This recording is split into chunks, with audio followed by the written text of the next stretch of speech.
Chapter 1. Luke weaved his way through a sea of businessmen on his way toward Gate 20 at San Jose International Airport.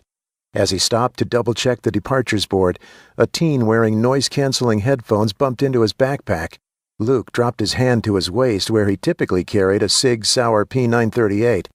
It wasn't there. He'd been forced to unload and lock his concealed carry gun in a hard-sided case before stowing it in his checked bag.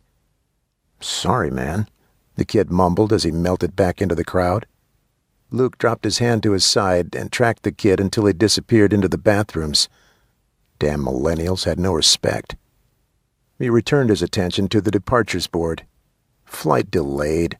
Of course. He sniffed. If the commuter flight between Silicon Valley and Orange County ever left on time, he'd buy a round for everyone on the plane. It wouldn't happen, but it was fun to dream. He settled into a chair with his back to a wall so he could keep an eye on the crowd. An old habit he'd learned the hard way at a bazaar in Iraq. Situational awareness had become second nature after he'd finished pulling shrapnel out of his ass. Across the room, a man pulled his phone away from his ear and glared at it. His voice jumped in pitch and volume as the heated conversation he'd been having with his wife reached a crescendo. Luke shook his head and pulled his phone out of his pocket. His wife Liz would be picking him up at the airport, but he hadn't sent an update yet. As he punched in the first few words, the cacophony of conversation around him stopped. People gasped. His head snapped up. Everyone in the room angled toward sets of television spaced throughout the airport. A bright red ribbon flashed across the top of the news channel. "New York under attack." He bolted up and moved closer to read the closed captioning.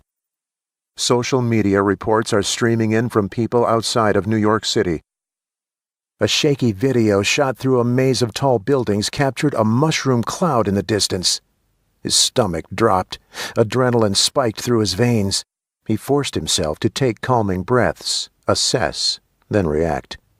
A second image flashed on the screen as the ribbon of terror scrolled on. "We have live video of what appears to be a nuclear bomb explosion over New York. An ABC News chopper captured the detonation from Princeton, New Jersey. Update: Los Angeles has been hit." Shit. On September 11, all planes had been immediately grounded. A nuclear attack meant his flight would be delayed indefinitely. If he didn't act now, he'd be stuck in San Jose without transportation. Luke headed toward the exit at a fast clip. He didn't want to start a stampede, but he had to get his gun. He took the escalator stairs 3 at a time. When he hit the ground floor, he jogged toward the counter where he dropped off his luggage. "Excuse me," he said. "I need my bag. I dropped it off 30 minutes ago, but my flight's been canceled." "Do you have your claim ticket?" she asked. He thrust it into her hand. She scanned the barcode on it and squinted at the computer. "You're in luck. We haven't sent it through security yet. I'll be right back." As she disappeared into the baggage processing area, he studied the flow of people into the airport. No one seemed alarmed. There weren't any televisions in the area, so they probably hadn't heard the news yet. "Here you go, sir," the airline representative said. "Can I help you with anything else?" "No." As he jogged toward the car rental area, he scanned the options and chose the agency without a line, Alamo. Ironically appropriate. "I need to rent a car." "What type would you like?" the agent asked. "We have compact, sedan, 4-door, SUV." "Anything with a full tank of gas," he said. "They all have a full tank, sir." "Anything with 4-wheel drive?" he asked. "We have a Range Rover Sport. Are you planning on taking it off-road?" "I don't know," Luke said. "I'll take it."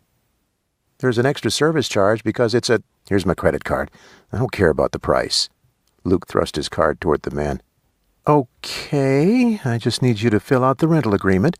We have optional full coverage insurance, but I don't need it." "Oh, sir, I highly recommend—" "Please, just print the paperwork," he said through gritted teeth. The background noise from various conversations inched up with each passing second. He didn't have much time before the hit the fan and everyone started to panic. After scribbling his signature across the paperwork, he grabbed the key. On the way to the lot, he whipped his phone out and tried to call Liz. When his wife didn't pick up, he sent a text. "L.A. hit by nuke. BOL now. Take kids. Coming home. Love you." He hit send.